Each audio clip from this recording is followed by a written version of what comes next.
What's going on with WNBA referees? It seems like they're practically changing the outcomes of games, and it's leaving fans and players frustrated. Take the recent situation involving Caitlin Clark, a top player who's been repeatedly targeted on the court. This isn't just a small mistake. It's a full-blown scandal that's shaking the entire league. You might wonder, how bad can it be? Well, worse than you'd think. We've got footage showing Clark being singled out by referees, and it's so obvious that it'll leave you shouting at the screen.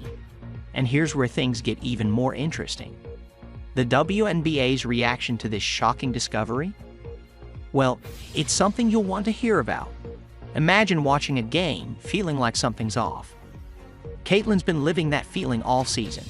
It's almost like she's got a target on her back and the refs are looking the other way. She's faced fouls over and over without any calls. Shoulder barges, eye pokes, and harsh hits all ignored. Clark's whistle seems broken. Fouls that should be called are missed, leaving fans scratching their heads. We all know the WNBA season has seen Clark receive some strange calls or lack of them, and it's left people wondering, why does she get this treatment?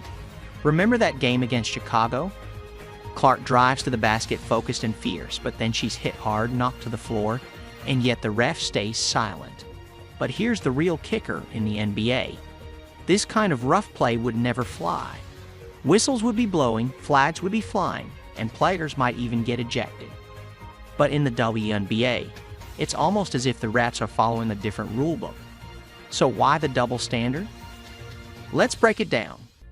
In the NBA, hard fouls are called out and dangerous play is stopped quickly.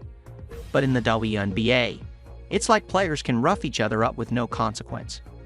Clark's been on the receiving end of some tough plays, yet the refs act like they're blind.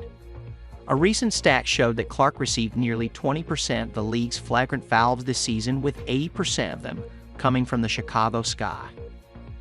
Imagine Clark charging to the hoop, determined to score, only to get slammed to the ground. You'd think that'd be an automatic flagrant, right? But the refs, they just shrug it off and the game moves on. Calls like these should be reviewed, especially when it's this blatant. Fans should know these rules are enforced equally, not as special treatment for certain players. Subscribe.